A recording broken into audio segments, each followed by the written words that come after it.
Euh, Thibaut Blin, Update IT, c'est le nom de la boîte que j'ai créée en 2021. Je vais commencer vite fait par faire une petite présentation de moi, histoire de savoir qui vous parle. Comment ?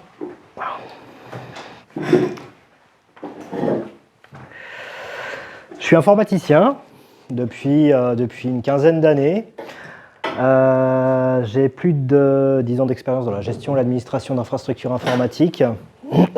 Je devrais même dire 15 en fait, je ne sais pas pourquoi j'avais mis 10. Vraiment axé TPE-PME, c'est-à-dire les entreprises de plus de moins de 50 personnes en général.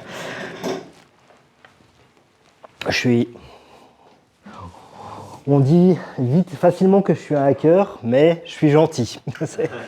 C'est ça, parce que ceux dont on va parler après, ils n'ont pas nécessairement les mêmes objectifs que moi. Donc on verra ça un peu plus loin. Je suis astronome amateur et puis j'ai créé Update IT, donc qui est une boîte de société de services informatiques en 2021. Ça, j'ai déjà expliqué ce que je fais.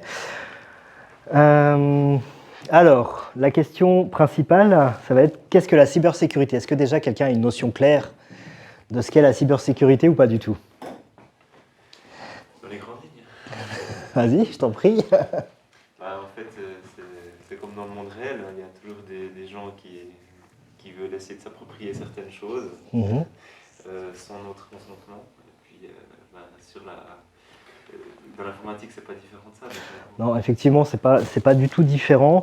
C'est surtout que, mais aujourd'hui, c'est extrêmement normalisé en fait. Donc, il y a 3 grands axes pour ceux qui connaissent le jeu Zelda. Il y a la Triforce de la cybersécurité, avec en premier la notion de disponibilité de l'information, de son intégrité et de sa confidentialité. La disponibilité, c'est donc de s'assurer que les systèmes soient accessibles en tout temps par ceux qui en ont besoin, en minimisant donc les interruptions de service, par exemple par des backups, des plans de reprise après sinistre, ou surtout des systèmes de redondance pour éviter que s'il y a votre maison qui crame quelque part, vous puissiez immédiatement accéder à vos données qui viennent d'ailleurs.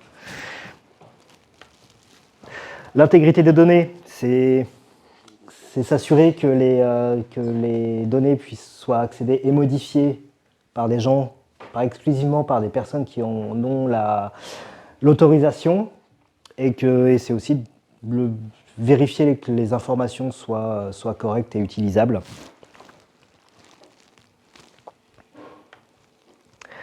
La confidentialité, c'est protéger les informations sensibles. Donc c'est là où on va parler de mots de passe, d'authentification multifacteur, ce genre de choses, pour s'assurer que seules les personnes autorisées puissent accéder à certaines informations.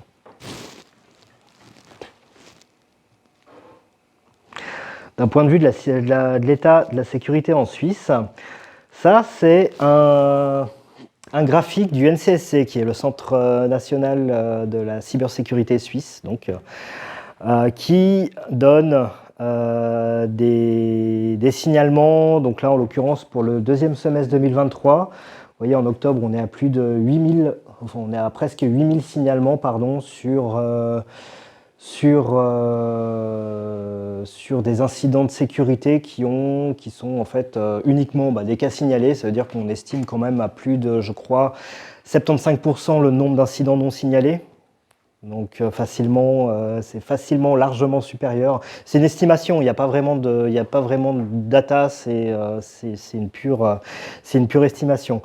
Vous voyez qu'il n'est pas super leur graphe, parce qu'on a du autre et on a de la fraude. La fraude, c'est une grosse partie une grosse partie de ce qui est représenté dans les graphiques. La fraude, ça recouvre beaucoup de choses. Ça recouvre par exemple l'arnaque au président, c'est-à-dire que quelqu'un va se faire passer pour une personne autorisée dans l'entreprise pour soutirer des informations à un subordonné, par exemple, et s'en servir après pour transformer son attaque de manière plus générale. Je vais vite fait faire un tour. Les faux positifs, c'est les signalements qui en fait ne sont pas vraiment des incidents de sécurité. de demande générale, je sais pas pourquoi ils ont fait ça. Les DDoS, c'est le déni de service distribué, c'est quand vous avez plein de machines, plein d'ordinateurs qui attaquent un serveur ou un service pour l'empêcher de fonctionner. C'est comme vous, si vous vous mettez à 2000 devant l'entrée du palais fédéral, devant l'entrée du palais fédéral que vous asseyez devant, bah, les gens vont plus pouvoir rentrer. C'est exactement le même système d'un point de vue informatique. La fuite de données, elle n'est pas trop représentée là, mais c'est tout ce qui sort de manière non autorisée d'une entreprise. Le spam, ça vous le connaissez tous. Bonjour, je m'appelle Solange, j'ai 25 ans, je vis en Côte d'Ivoire, mais en fait je suis pas ivoirienne, je viens voilà. Les vulnérabilités, ça c'est un autre cas encore, c'est les vulnérabilités existantes dans un système informatique. Là, elle n'est pas représentée, ça veut dire que ça reste quand même très minime. Le phishing, c'est justement les emails frauduleux que vous pouvez recevoir, qui vont vous proposer de cliquer sur un lien malveillant, ou qui vont vous rediriger vers une page internet en apparence tout à fait honnête, pour simplement vous encourager à saisir des informations personnelles dedans, pour les récupérer à des fins malveillantes. Les maliciels, c'est ce qu'on appelle les malwares, hein, les virus, les vers, les chevaux de Troie. Le piratage, c'est ce qui regroupe un peu l'exploitation d'une vulnérabilité, le phishing, ce genre de choses. C'est pour ça que je ne suis pas super des masses d'accord avec leur catégorisation. Et puis enfin, la fraude, c'est finalement tout ce qui est rassemblé là, donc je ne vois pas non plus ce que ça fait là particulièrement. Mais d'un point de vue de ce qui nous intéresse et de l'intelligence artificielle, notamment des LLM,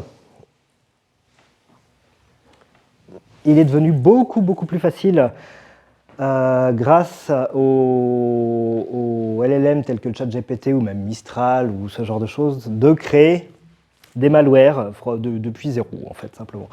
Dans un premier temps, il existe des prompts qui sont disponibles sur GitHub, pour ceux qui connaissent, qu'on peut retrouver assez facilement, qui vont nous permettre d'insérer, si vous voulez, des données dans les prompts de ChatGPT ou de Mistral ou autres, de manière à contourner leurs limitations. Par exemple, si vous écrivez quelque chose à ChatGPT, par exemple, j'aimerais créer un programme qui me permet d'accéder de manière non autorisée et automatique à tel système, il va vous dire, va te faire foutre, je peux pas le faire, c'est illégal. Concernant ça, justement, vous avez des prompts tout faits qui sont disponibles facilement en ligne pour vous permettre de contourner ces limitations.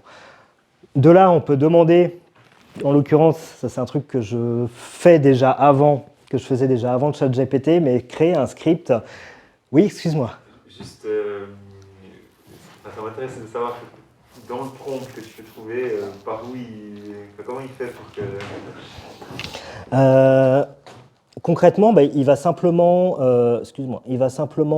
alors j'en ai un, mais je l'ai volontairement gribouillé. Voilà. En gros, il faut se mettre pour créer un bon prompt qui va bypasser les limites. Finalement, il faut se mettre dans le mood jeu de rôle. ChatGPT, il aime beaucoup les jeux de rôle.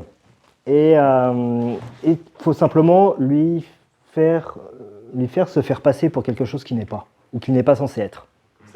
C'est ça, exactement. Tu lui, là en l'occurrence, tu t'appelles Dan, ce qui signifie do anything now, donc fais n'importe quoi maintenant. Comme le nom le suggère, il peut faire n'importe quoi maintenant, et puis donc avec un listing finalement des limites que tu veux faire sauter et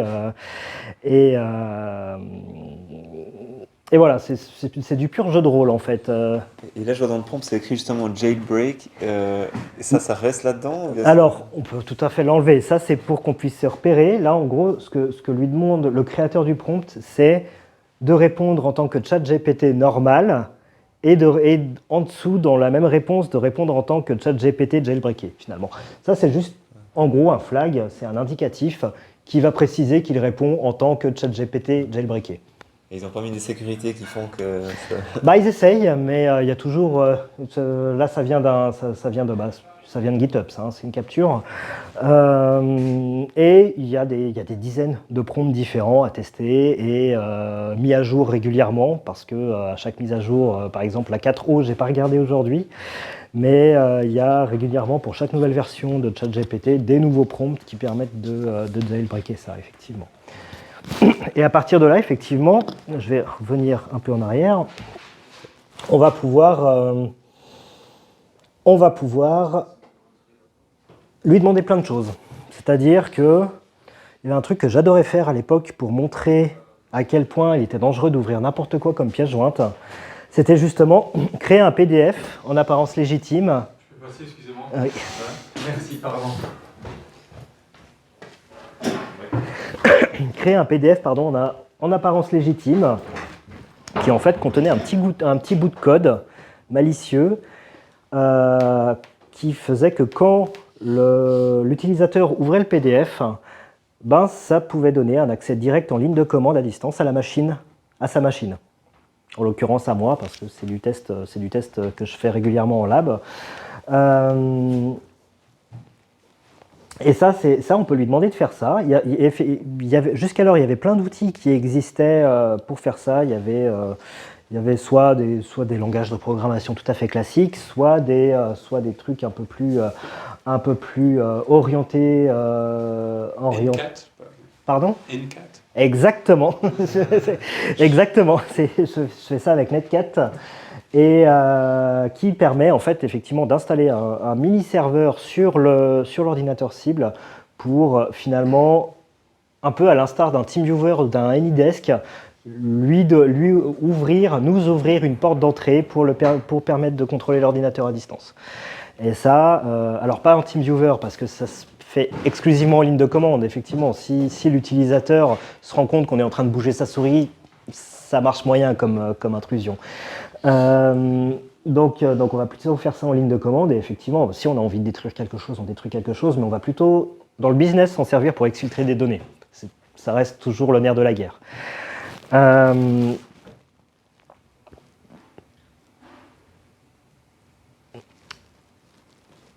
En général, cette méthode, elle est depuis très longtemps détectée par les antivirus. Ce qu'on va faire ensuite, c'est demander simplement à ChatGPT de générer, d'encoder, si vous voulez, notre petit script malveillant qu'on a fait dans notre PDF, de manière à ce qu'il ne soit pas détecté par les sécurités actuelles. En général, alors là, c'est pas une réussite à 100%. Hein. Ça fonctionne entre 50 et 60% selon le type d'encodage qu'on utilise. Ça va être par exemple. Alors, il y a des outils pour détecter à l'avance si on va être détecté par les antivirus, mais ça reste assez faible, mais à la fois très haut. La possibilité de transformer l'attaque en une réelle intrusion totalement indétectée par l'antivirus sur lequel est installé le malware. Et justement, en parlant d'IA, il commence également à exister des trucs, des outils qui sont spécialement développés pour ça, pour créer des virus par IA. Par exemple, il y en a un qui est très bon, qui s'appelle DeepLocker, et qui, lui, va vous faire tout de A à Z sans que vous ayez à jailbreaker ChatGPT ni quoi que ce soit. Parce que c'est son job. Il va par essence, avoir cette faculté à s'affranchir des limites qui ont été posées aux principaux LLM pour justement en 3 clics vous créer un script à insérer dans un fichier PDF et et tester l'encodage nécessaire à rendre l'évasion des systèmes antivirus la plus efficace possible. Mais on reste tout le temps dans cette marge-là, de 50 à 60% de réussite. Ça, c'est des trucs que tu trouves... Ouais. Ouais, que sur le dark web ou tu Non. peux les trouver? Non, on les trouve en ligne. Alors ça c'est encore un autre domaine qu'on appelle l'OSINT, c'est l'Open Source Intelligence. C'est le fait de récupérer des données, un renseignement dans un but spécifique par des sources totalement ouvertes, que ce soit des publications Facebook, que ce soit des publications LinkedIn, que ce soit des informations, des rapports de sécurité du NCSC par exemple, qui disent que on a bloqué telle attaque de telle façon, bah alors on va essayer d'une autre façon. C'est ça. Donc voilà, pour la création de malware directement par ChatGPT. C'est tout à fait possible. Donc ça c'est effectivement la capture que j'ai montrée tout à l'heure, où il y a un exemple de jailbreak le plus connu et le plus contré par ChatGPT volontairement. Mais il y en a une vingtaine, une trentaine d'autres sur la même page GitHub. Pour la rédaction des mails de phishing, c'est exactement pareil. Il faut, maintenant, je le dis à la fin, il faut à peu près au maximum 9 minutes pour répliquer une page web tout à fait légitime, un login LinkedIn, un login Facebook, le login de la Raiffeisen. Par exemple, avec ChatGPT, on demande à ChatGPT qui peut accéder au net, fais-moi une page qui ressemble à cette page internet. Il va aller sur la page internet et il va nous dire voilà le code que vous pouvez saisir en JavaScript ou en HTML pour que ça ressemble à ça. Et ça sans aucun besoin de le jailbreaker par contre. Ça il le fait, je testais il y a encore Oui. Là tu utilises un prompt normal parce que moi j'ai déjà essayé de copier une page complète. Mm-hmm. Mais il va dire, il va commencer à dire ah non mais moi il va stopper en disant non. Alors faut lui dire que c'est faut toujours un peu le préciser. Faut lui dire que c'est à but éducatif exclusivement. Ah ouais. Parce que... et c'est ça, faut le triquer un peu. Mais ça c'est un peu quelque chose de base effectivement, un mini jailbreak, mais c'est pas le full comme. Ouais, c'est une synthèse. C'est ça, c'est une synthèse. Tu es ingénieur en cybersécurité, tu veux démontrer ta capacité à voilà. Et là, tu le fais avec le 4 ou le 3.5 Le 4. Parce que le 4, j'ai l'impression qu'il est plus intelligent à comprendre que tu essaies de jailbreaker. Alors, le problème du 3.5, c'est que les 9 minutes sont plus valables, en fait. Parce qu'il va te pondre un code, mais ça va être des nouilles. Donc c'est vraiment le 4. Par contre, c'est vraiment le 4 qui va te faire ça en moins de 10 minutes pour...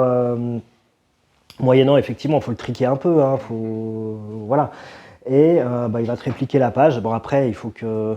Effectivement, moi je dis toujours, alors je ne sais pas ce que vous en pensez, mais je dis toujours que le ChatGPT, c'est un assistant un peu idiot, finalement. Il ne va pas faire le boulot à notre place. C'est-à-dire qu'il faut quand même savoir précisément ce qu'on veut faire. Mais par contre, pour pondre du code, ça, il sait très bien le faire. Donc c'est vraiment pas un problème. Mais les chiffres sont intéressants de 9 minutes. Oui.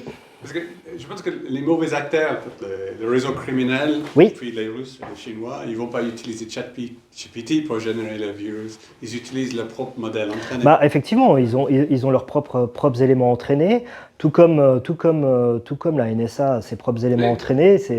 D'ailleurs, c'est de la NSA que sont sortis les ransomware avec Shadow Broker. Donc en 2016, je crois. Et puis depuis, on a vu ce que ça a donné quand les données ont été publiées. Mais effectivement, il y a tous ces grands groupes étatiques ou para-étatiques ont bien sûr leur modèle à eux auquel ils ont fait ingérer de la donnée, qu'ils ont entraîné spécifiquement pour ça. Mais ça, c'est pas à la portée du grand public. Nous, ce qui nous intéresse, c'est les choses à notre portée, finalement. Donc oui, bien sûr qu'on ne parle pas des APT qui vont des menaces persistantes avancées, donc les États ou le para-étatique qui vont avoir leurs propres outils et qui ont d'énormes moyens, voire illimités. Donc là-dessus, effectivement, il n'y a pas tellement de comparaison possible. Mais d'un point de vue strictement pratico-pratique pour nous, ça, créer un script pour pomper automatiquement des données personnelles, c'est ce que je disais tout à l'heure, le SINT, tel que LinkedIn, Facebook ou autres bases de données publiques, c'est quelque chose qui prend pas longtemps à faire.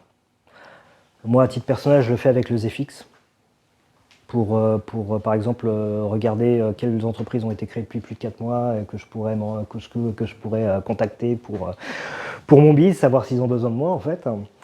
Et c'est extrêmement facile. Il n'y a pas de sécurité particulière ni quoi que ce soit. Tout est public. Donc, il s'agit de créer en premier lieu un robot qui va pomper toutes ces données. Ensuite, on va faire ingérer ces données à un LLM. Et ensuite, en fonction du rôle de chaque individu, de la fonction par exemple concernant LinkedIn, de chaque individu, dans quelle entreprise, sa position hiérarchique, ce genre de choses, on va pouvoir lui faire générer des mails tout à fait ciblés en très très peu de temps. Ensuite, effectivement, copier le site de base en moins de 10 minutes. Copier un site de base en moins de 10 minutes. Par exemple, monsieur Michu, directeur de la société... je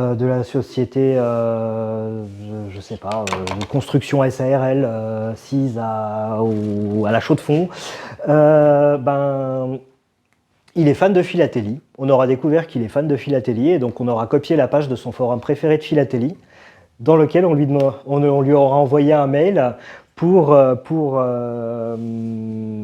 avec un lien vers la page de login de son truc de philatélie en lui disant qu'il y a eu un souci de mot de passe et en lui demandant de changer le mot de passe. Et vu que 60 ou 70, je sais plus, des gens utilisent le même mot de passe partout, c'est comme ça qu'on peut latéraliser l'attaque vers d'autres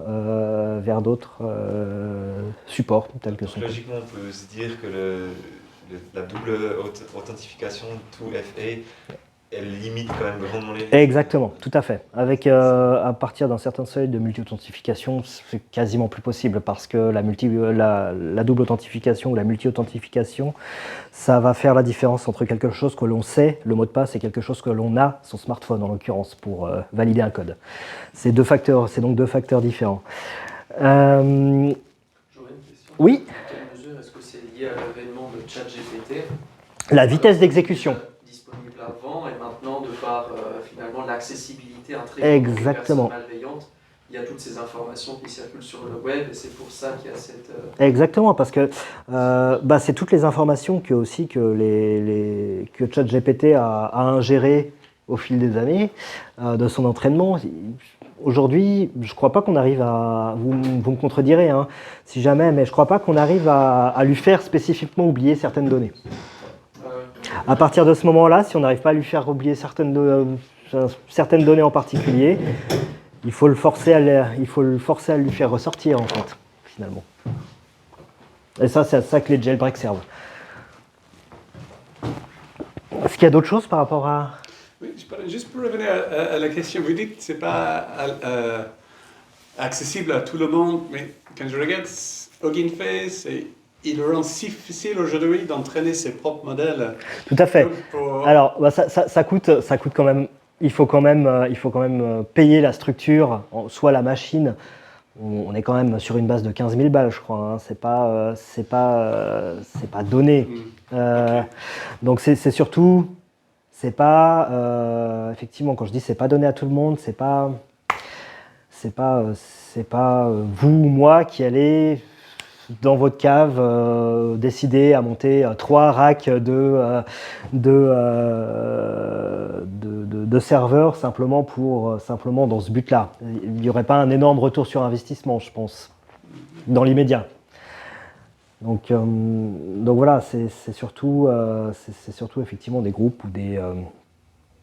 ou des acteurs privilégiés, entre guillemets, qui vont avoir accès à ces ressources-là. Parce que effectivement, si je vois si une machine avec quelques cartes graphiques pour faire le calcul nécessaire, ouais, on arrive 15 ou 20 000 francs, on multiplie ça par 4 pour avoir de la redondance, ça monte vite en termes de coût initial, en fait.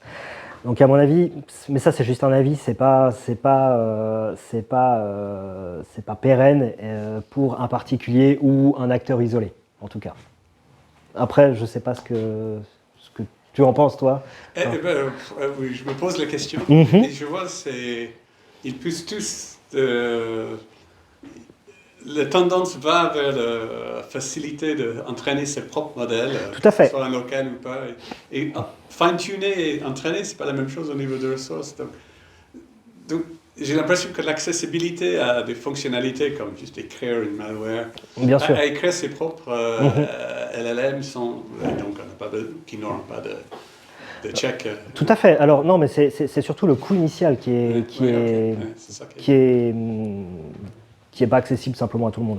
Mais effectivement, si vous avez 50 000 balles à mettre sur la table maintenant pour créer votre propre modèle, plus le temps, plus effectivement les ressources, les ingénieurs, ce genre de choses, effectivement, il faut y aller sur cette solution. Vous avez votre propre modèle, il est entraîné avec ce que vous voulez, c'est le top, mais c'est vraiment pas donné à tout le monde. Aussi juste un élément aussi qui manque peut-être là, c'est la personnalisation du contenu des emails. Là, on parle beaucoup de développement de la page, du login, mais aussi cette ingénierie sociale. Tout à fait. Qui fait qu'on a élevé vraiment la qualité des emails, la conviction en fait. Tout à fait. Qui sont dans ces contenus. Oui, alors dans les contenus, oui. Après.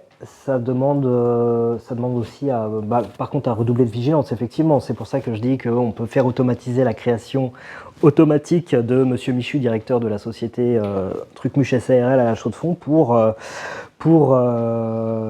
lui faire aller sur sa page de philatélie qu'on aura copiée.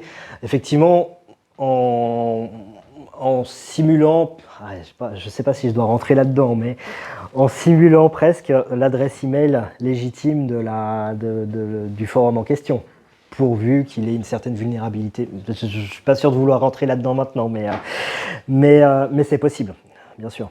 C'est tout à fait possible. Et surtout, ça ne va pas être détecté par les anti-spam classiques comme spam, finalement, parce que ça ressemble à un message légitime, parce que c'est personnalisé, c'est pas nécessairement dans les listes, dans les blacklists publiques de spam, donc ça a de grandes chances de passer. En tout cas, moi, à chaque fois que je l'ai fait, ça a marché. Donc, mais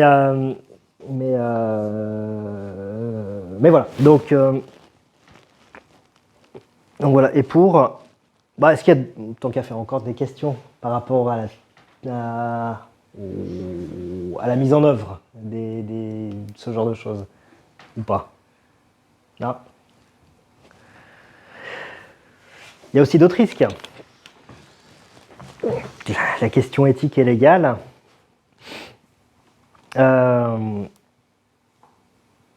C'est la question qu'on se posait tout à l'heure autour d'une bière. C'est comment... Ça, j'ai pas la réponse. Hein. C'est comment...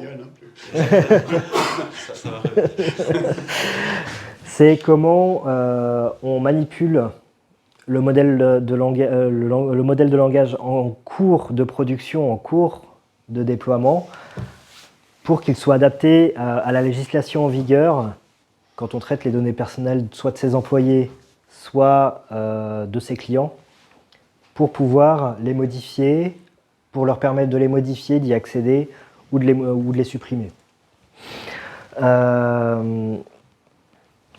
Voilà. Donc, et ça, c'est vrai que je m'y connais pas assez. Je m'y connais pas assez en LLM pour avoir cette réponse.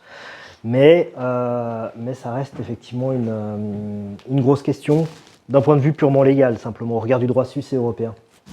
Mais, du coup, ça veut dire que un LLM hosté en Suisse, Infomaniac ou n'importe quel prestataire suisse qui a son LLM, il peut être jailbreaké aussi bien que le LLM de OpenAI et on peut commencer à faire un peu n'importe quoi. Théoriquement, alors Peu importe. en théorie, oui, ça dépend. Alors, ça dépend. Je sais, j'ai pas testé celui d'Infomaniac, mais en théorie, oui. Ça dépend des safeguards, des garde-fous qu'ils ont mis en place. Mais en tout cas, là, moi, je parle effectivement de ChatGPT qui est le plus répandu. Mais Pour RGPD, j'ai vu un cas, il y a les Polonais, le gouvernement polonais qui a, enfin l'autorité de protection des données en Pologne qui a amendé OpenAI pour la violation de RGPD parce que OpenAI trouvait des données un peu partout. bah oui, Et donc, y compris des données personnelles sur des forums, sur des réseaux sociaux. Et OpenAI n'était pas capable d'expliquer comment ils ont processé ces données. ouais, Et donc, pour cette raison, ils étaient amendés par le... d'accord, par le ouais. Pologne. Ah oui, effectivement, je crois avoir vu passer ça aussi. Mais effectivement, nous, ce qu'il faut savoir, c'est avant de pouvoir utiliser ce genre d'outil et poster des données, parce que l'outil en lui-même, il est excellent. Il est capable de faire de la reconnaissance de caractères sur des PDF ou sur des images, de générer des fichiers de données par rapport justement à un document scanné à écriture manuscrite avec des champs écrits au PC à l'ordinateur et une écriture manuscrite. Il est capable de le reconnaître et de créer des modèles de données en fonction de ça. Par exemple, comment on peut s'assurer finalement que ces données, comment on se sert de ces données, même via l'API, tout ça, parce qu'on n'a aucune garantie que le ChatGPT va les traiter correctement au regard des différentes législations, en tout cas en Suisse et en Europe. Donc, sur des images, ce sera clairement pas possible, ce genre de choses. Sur du texte, il suffit de faire un pré-traitement avant de les envoyer sur ChatGPT. tout à fait. Et probablement que les pré-traitements ne seront pas forcément du LLM, mais il y a de la catégorisation avec du langage naturel C'est qui ça. permet de repérer qu'est-ce qu'il y a un nom, qu'est-ce qu'il y a un prénom, qu'est-ce qu'il y a une date de naissance, qu'est-ce qu'il y a un code d'assurance, etc. Exactement. Donc, Ouais.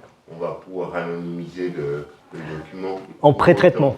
En C'est ça. pré-traitement, bien évidemment. Si on l'envoie sur ChatGPT, si on a un LLM interne, on n'a pas besoin de faire ce genre de choses. Ouais. Mais sur du pré-traitement, on peut le faire si on l'envoie sur ChatGPT. C'est possible pour autant que le pré-traitement soit fait sur un système qui respecte la protection des données. Exactement. Que ce soit pas sur un système, j'en sais rien, américain qui respecte la protection des données. Tout à fait. Mais Vous dites ils anonymisent les données avant de... il faut le faire à la maison avant. Ouais. C'est possible, il y a des algorithmes qui permettent de le faire. Ouais. Ou de la RPA, effectivement, de l'automatisation de données. De traitement de... Oui, Entre pardon. parenthèses, une histoire aussi, parce qu'à récente que j'ai entendue, c'est que le RGPD s'applique seulement aux personnes vivantes, pas aux personnes décédées. D'accord. Et donc, l'autorité irlandaise a déclaré donc les données personnelles des personnes décédées ne sont pas couvertes par le RGPD. Et certaines entreprises AI commencent à regarder les réseaux sociaux parce qu'il y a de plus en plus de comptes, de profils des personnes qui sont parties. Et d'ici quelques années, il y aura des millions. Et le firme IA, il vise ces profils-là parce que les données personnelles sur ces profils ne sont pas protégées par une loi. Ok, intéressant, je ne savais pas. J'ai d'accord. Très bien. Donc, comme quoi, le dearly departed, parce qu'ils ne vont pas se plaindre que... Ah non, il n'y aura personne pour porter plainte, à part la descendance, peut-être. Mais... Oui. Mais c'est dingue. Ouais, ils ont effectivement. tellement soif encore des données. Non, c'est ça. Et puis, c'est surtout la méconnaissance qu'on a du type de données et du traitement des données initiales, finalement. Oui.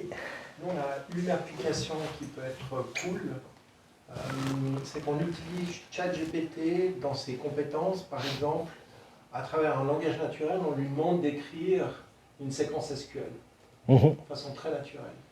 Et puis ensuite, on a un LLM, on a Llama 2, mais local, Ok. qui, une fois qu'on a traité, qu'on a la séquence SQL, eh ben, on l'a fait traiter à travers le LLM local. C'est-à-dire que ChatGPT est forcément 10 fois supérieur à n'importe quel LLM aujourd'hui, donc on utilise les compétences de ChatGPT. Moi, jamais on pourra lui envoyer une donnée, Ouais.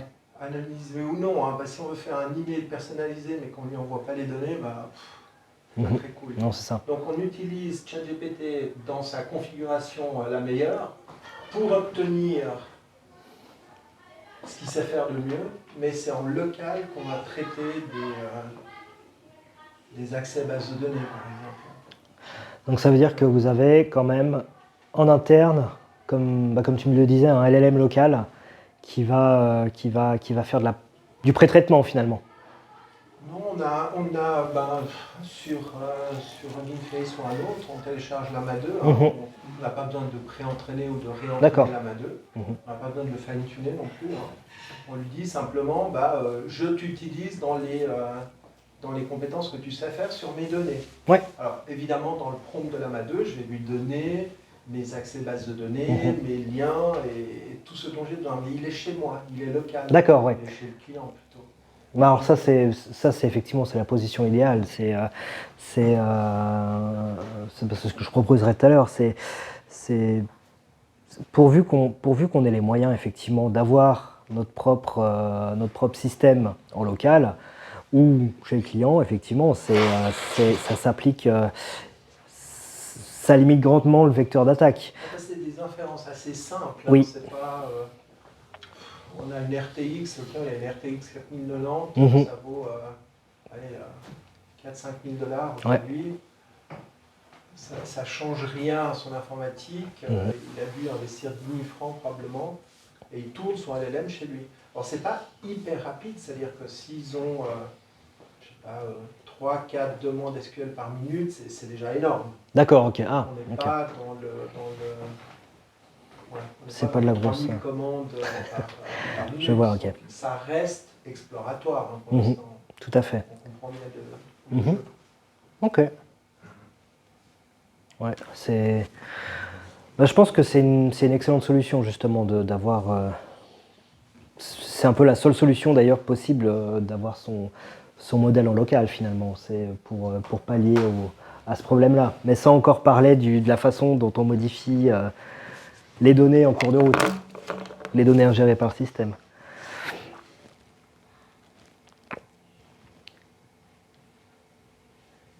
Ensuite, il y a le souci, ça c'est plus moral, c'est la confiance de l'utilisateur final. D'un point de vue purement intellectuel, c'est est-ce qu'il n'y aurait pas une... Parce qu'on ne s'en va pas à terme vers une perte de connaissances brutes du fait qu'il soit extrêmement facile de demander quoi que ce soit à ChatGPT par exemple. Ça c'est encore une autre question. Oui, non.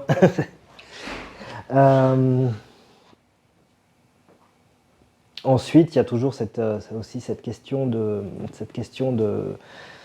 comment est-ce qu'on peut informer le public sur le fait qu'une IA, qu'un LLM, ça hallucine, en tout cas ChatGPT, ça hallucine régulièrement et de manière assez insidieuse parfois. Donc comment on pourrait expliquer aux gens que non, il faut quand même un minimum de connaissances dans ce qu'on demande préalablement à l'IA pour justement éviter de se faire piéger ou justement même de générer des vulnérabilités supplémentaires, informatiques supplémentaires. Ça c'est pareil, je pense que c'est un rôle de formation d'une manière générale. Ça peut être peut-être le rôle d'AI Suisse aussi,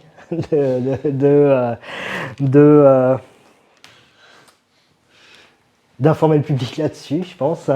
C'est pour ça que tu es là. Merci.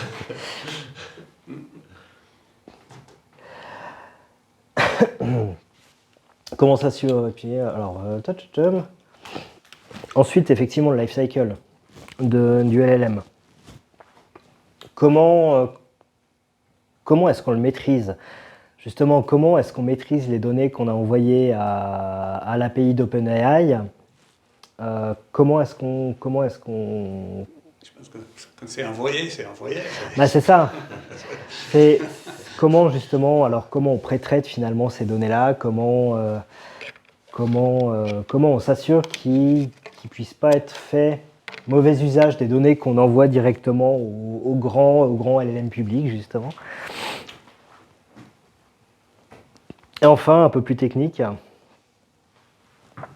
comment on se présume du data poisoning, comment on se prémunise du data poisoning, qui consiste simplement à envoyer n'importe quelle donnée à un LLM en cours d'apprentissage.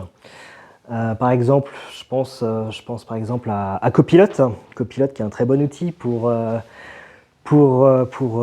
organiser sa vie d'entreprise, qui me permet, moi par exemple, le lundi matin, je lui demande rappelle-moi mes rendez-vous de cette semaine, et puis les échanges même relatifs à ces rendez-vous, et puis il me répond très bien.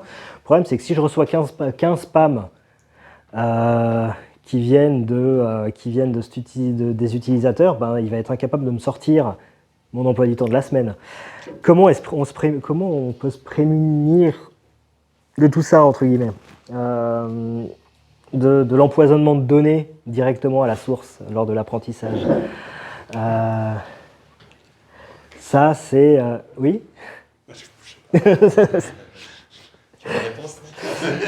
Alors, j'ai des pistes. Mais bien sûr, mais ça, comment... Ça il faut en informer le public. De ça, parce que le public, il s'en fout. Il va aller à la méthode la moins chère et la plus rapide. Aujourd'hui, le public, il est averti. C'est-à-dire que, en tout cas, tous les gens que j'ai autour de moi utilisent ChatGPT dans une configuration où ils n'envoient jamais ni de photos privées, ni de... On l'utilise comme un outil cool pour l'instant. On l'utilise pas vraiment dans les entreprises. Ah bon? Bon, oui, Oh, mais bon, les choses simples. Moi, je connais des services RH qui balancent justement, c'est ça. des CV sur ChatGPT. Et même C'est- que des CV. Et là, ça pose quand même de sérieuses On questions. trouvera toujours l'exemple qui dira que... Non, mais c'est pas un exemple, c'est pas un exemple. isolé, hein. Parce que c'est plus que ça encore. C'est très systématique. En fait, je pense que tu es bien entouré de bonnes personnes. Mais c'est ça. Moi, je me demande... C'est moi qui suis naïf. Non, mais au pas du contraire, tout. au contraire, Mais je me demande s'il n'y a pas, justement, en tant que spécialiste, entre guillemets, de nos domaines respectifs, s'il n'y a pas un effet un peu bulle de filtre. Ce qui fait qu'on s'entoure de personnes avec qui on se comprend, mais est-ce qu'on ne se coupe pas un peu, finalement, de la cible primaire, ou de l'objectif primaire vis-à-vis de ça, finalement? C'est dans le sens où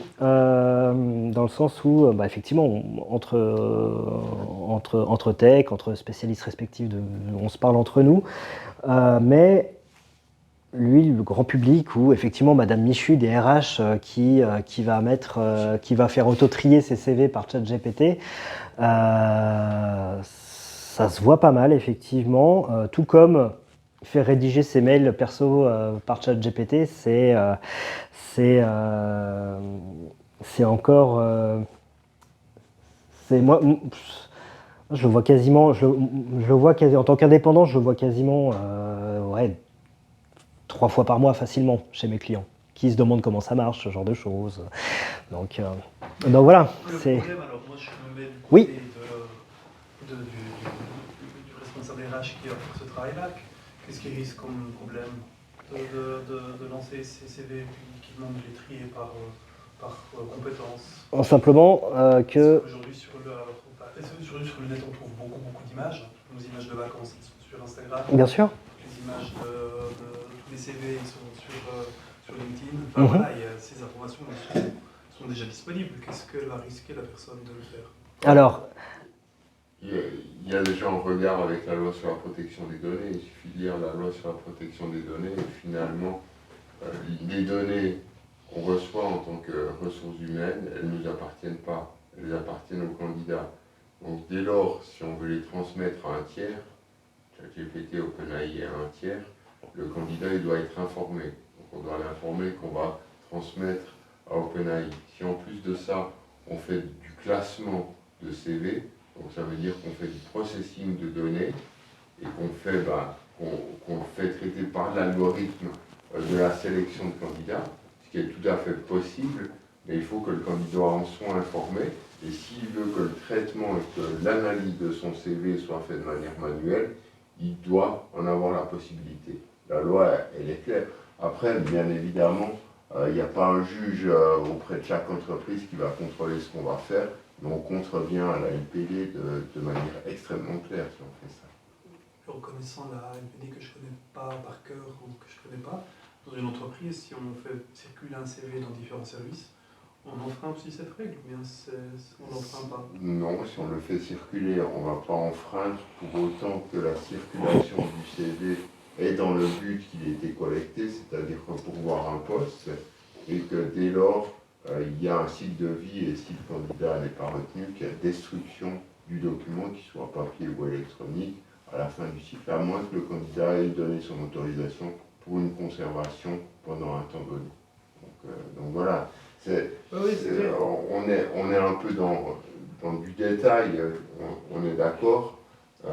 On est aussi d'accord que les entreprises, elles ne font pas tout juste et elles n'en respectent pas strictement la loi pour beaucoup. Mais globalement, si on veut la respecter, on devrait le faire de cette manière-là. Et on devrait tendre vers ces choses-là. Après, est-ce qu'on risque beaucoup si on ne le fait pas? Point d'interrogation. Alors, le risque, oui.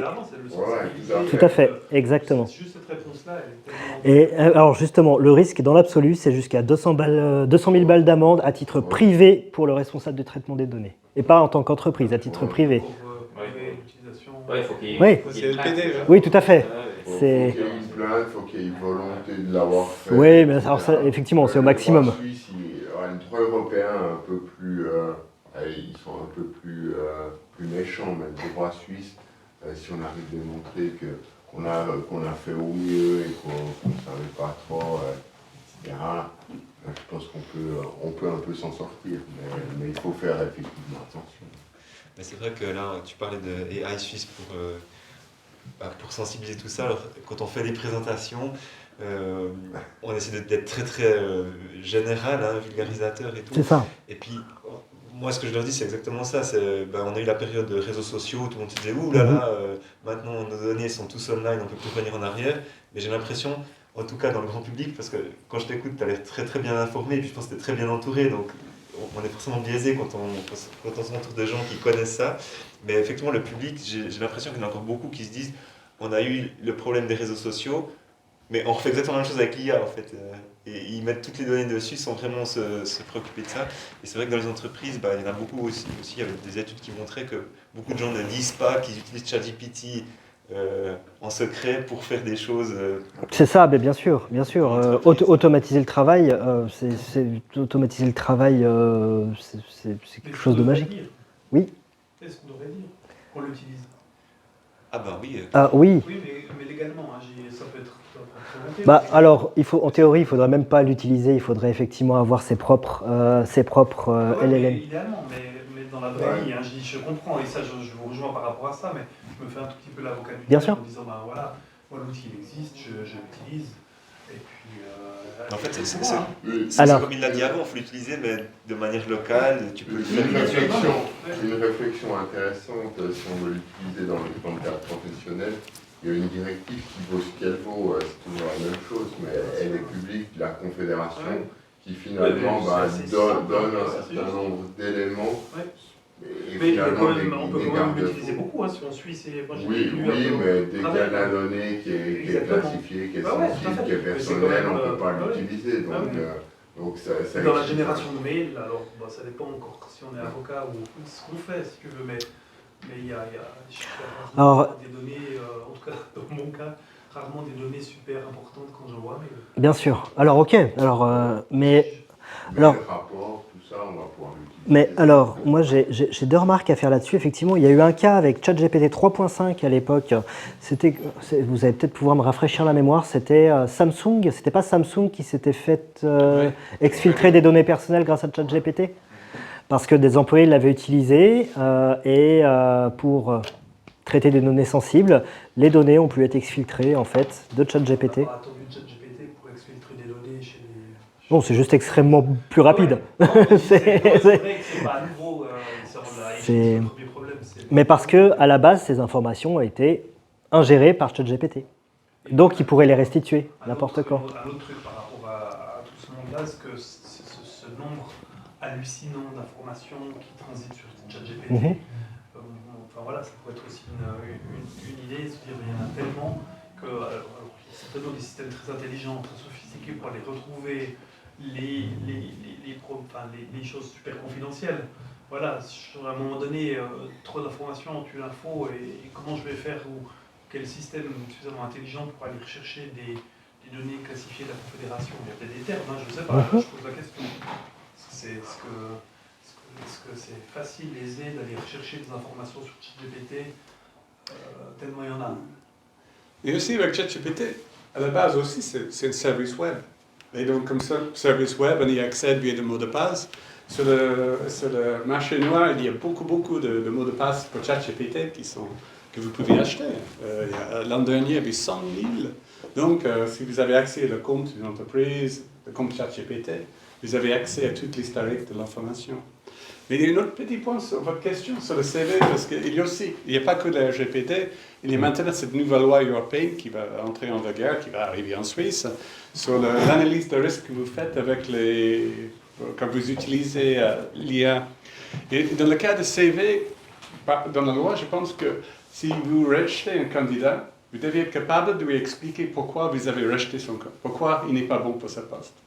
Et si vous lui expliquez que vous n'êtes pas bon parce que ChatGPT me dit que vous ne travaillez pas bien avec vos collègues, c'est intenable. Et, donc, et aussi pour la loi européenne, à la base, c'est quoi? Vous devez faire une analyse de risque et montrer que l'utilisation de l'IA dans ce contexte que vous prévoyez ne pose pas ils ont une échelle des risques qui va jusqu'à... Si c'est l'impact, c'est par exemple pour changer la vie des enfants, ou ça c'est classifié comme haut risque, vous ne pouvez pas le faire. Donc ils ont une échelle des risques. Donc c'est de plus en plus réglementé, je pense, de toute façon. Certainement. Je peux pas te répondre. C'est certainement. Mais l'acte européen vient d'entrer en vigueur, me semble-t-il. Là? C'était voté en... L'acte européen, le AI Act en Europe. Alors, pour l'Europe, j'ai pas vu alors. Ouais. Oui. Ok. Et ça va arriver en Suisse. Il faut espérer que non. Mais je pense que... espérer que non. Mais, vu l'historique, c'est presque ça. Non, mais globalement, bien sûr, on peut absolument tout réglementer et tout protéger, mais l'Europe sera protégée, mais les États-Unis, la Chine ne le seront pas. Et le problème, c'est que si on développe une entreprise qui souhaite se développer au-delà de l'Europe, parce que les marchés, faut pas être naïf, les marchés ils sont au-delà de l'Europe. Quand on essaie de développer des systèmes, on se met telle contrainte en Europe que finalement, c'est pour ça qu'on n'a pas d'entreprises qui vont faire l'intelligence artificielle de demain. Mais j'entends bien le problème économique. Mais on sait que ça va arriver, la réglementation. Enfin, même quand on ne veut ou pas, je sens que c'est comme une... On verra parce que finalement, le droit suisse, il a quand même une approche qui est un peu différente que le droit européen, ou le droit européen, français ou autre. Il légifère sur plein de sujets différents et sur des formes extrêmement précises. Le droit suisse édicte des règles en éléments d'ordre généraux. Donc on va pas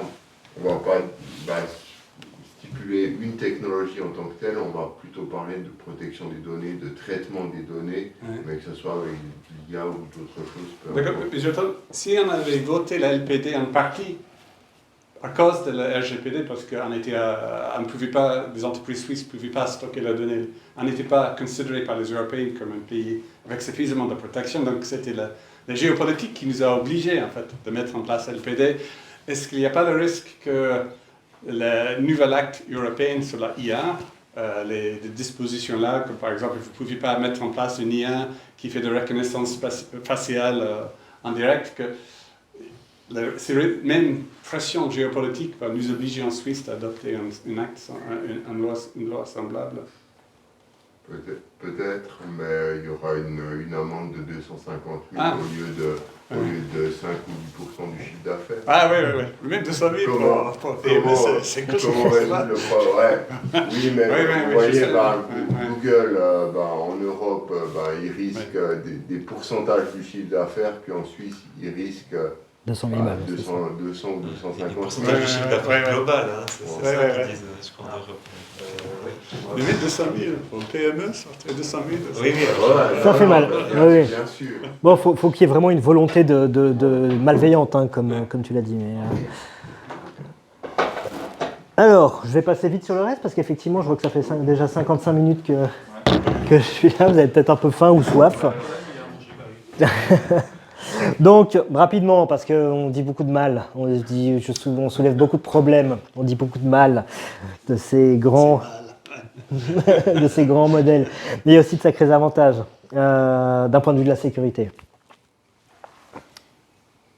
Typiquement, justement, l'identification de s'appuyer sur des LLM stockés en local, effectivement, pour identifier des anomalies, de la détection basée sur l'anomalie, de comportement de système informatique. Typiquement, pourquoi mon ordinateur a un pic d'utilisation de RAM tous les jours à 22h01 c'est pas parce qu'il fait des backups, c'est parce que quelqu'un exfiltre des données, par exemple. Comment le LLM sait ça? Parce qu'on lui aura fait ingérer des tas de logs, finalement, du syslog.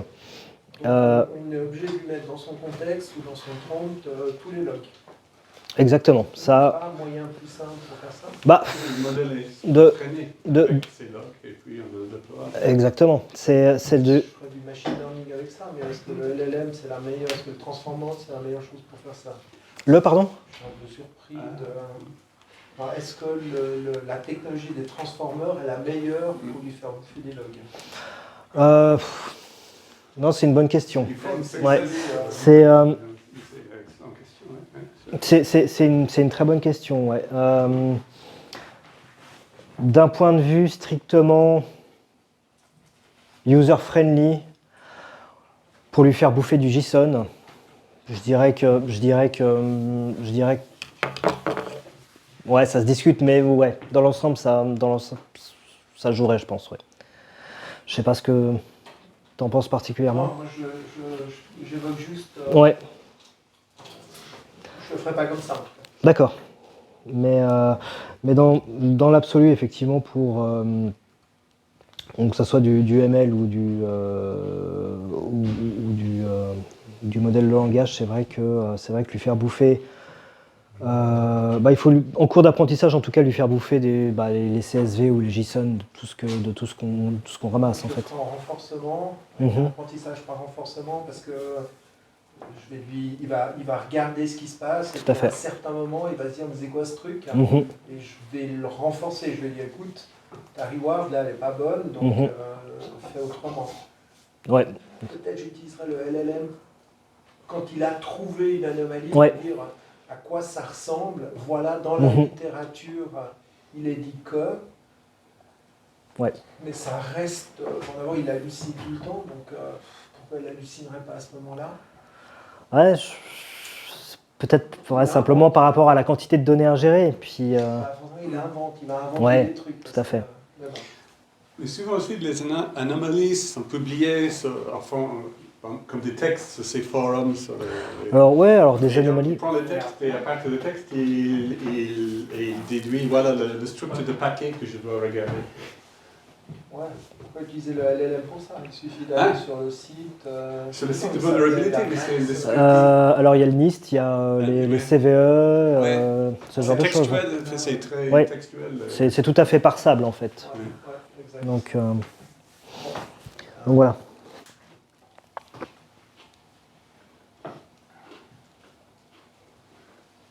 Alors, effectivement, les réponses d'un point de vue système, alors c'est donner un peu beaucoup de droits à un modèle, c'est-à-dire que typiquement, si on se rend compte que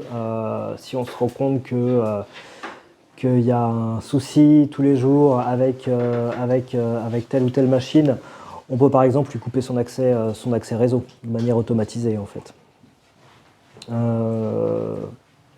Mais là, encore une fois, c'est pas le LLM qui va faire ça. C'est plus le ML. C'est un algorithme. Ouais. C'est un algorithme qui détecte ces anomalies Mhm. et qui va décider de couper Ouais. une machine. Par prévention, il va couper une machine, Tout mais à il va fait. avertir quelqu'un. Donc, le LLM ne va pas pouvoir écouter le réseau toute la journée. Non, alors pas le LLM, comme tu dis, c'est plus dans la réponse humaine, entre guillemets. Dans la réponse, ouais, à la limite. Dans le rapport. Mhm.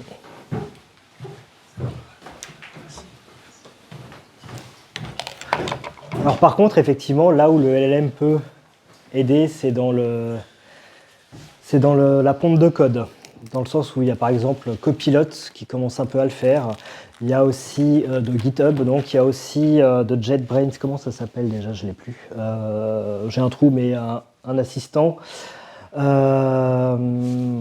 CodeQL? Pardon? CodeQL, c'est ça que vous cherchez? Non. Non, c'est... C'est sur GitHub. Or, GitHub, c'est Copilot. Ah, oui, non, juste pour la sécurité, je veux dire pour Oui. le code sécurisé. Tout à fait.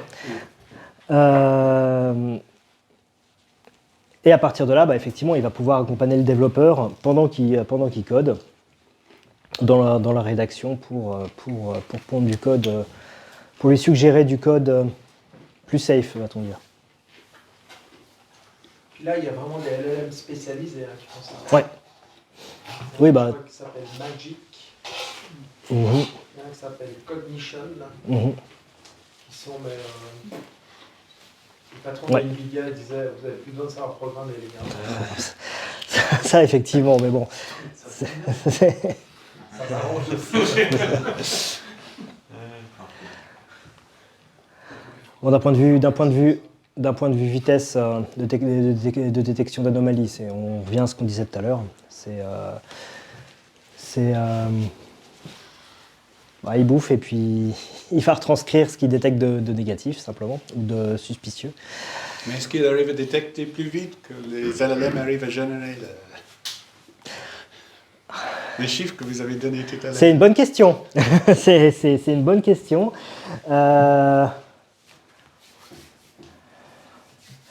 Je pense que oui, dans la mesure où on reste sur de la détection, sur une base de détection d'anomalies, il va aller plus vite que sur une détection basée sur la signature, en fait, qui sont les deux grands modes de détection en sécurité.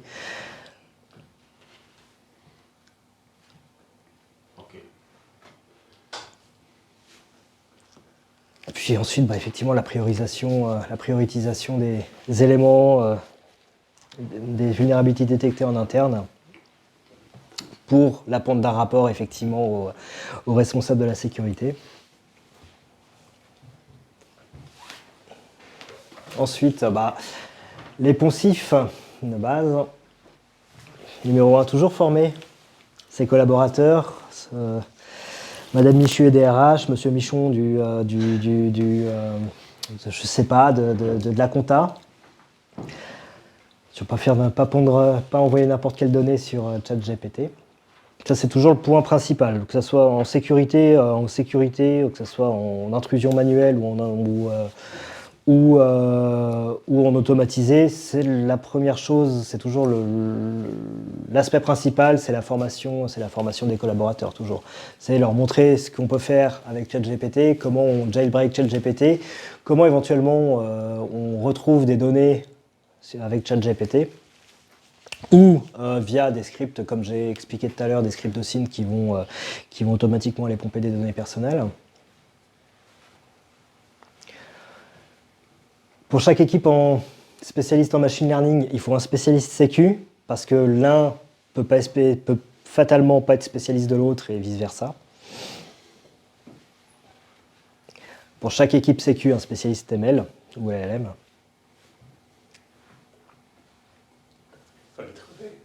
Il faut les trouver et il coûte un bras. Auto-héberger sa plateforme, ça effectivement, c'est le point critique pour contrôler les données.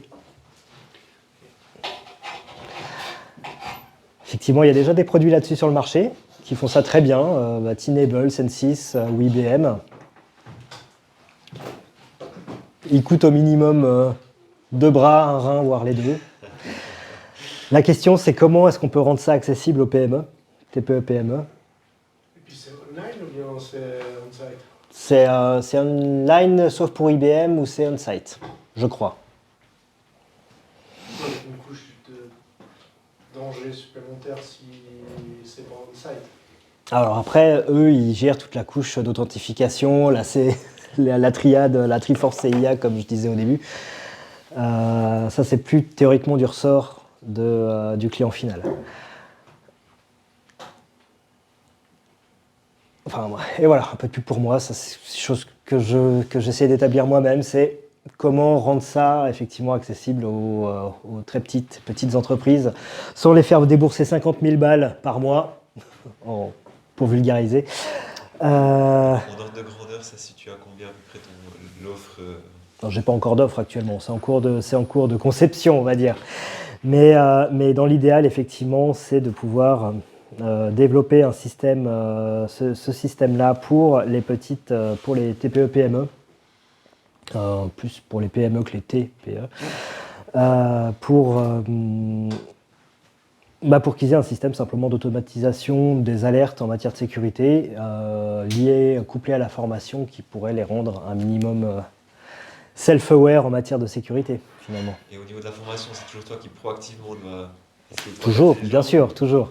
Ça, alors moi, ma clientèle, elle va de 1 à 50 salariés en termes d'entreprise. Donc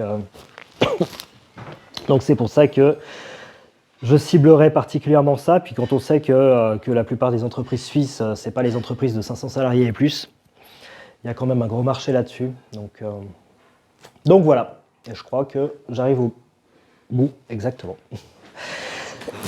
Merci